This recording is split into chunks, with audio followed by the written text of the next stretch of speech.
Zion classics TV news time. നമസ്കാരം, Zion classics TVയിലേക്ക് സ്വാഗതം. വൈദികർക്കുള്ള തുടർ പരിശീലന പരിപാടി സംഘടിപ്പിച്ചു.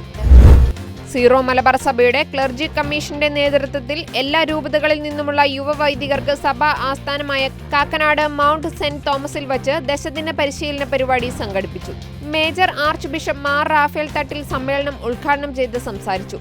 വൈദികർ ഈ കാലഘട്ടത്തിൽ വളർത്തിയെടുക്കേണ്ട ഗുണങ്ങളിൽ ഏറ്റവും പ്രധാനം മാനുഷിക ഗുണങ്ങളാണെന്നും വൈദിക പരിശീലനം നിരന്തരം തുടർന്നുകൊണ്ടിരിക്കേണ്ടതാണെന്നും മേജർ ആർച്ച് ബിഷപ്പ് ഓർമ്മിപ്പിച്ചു.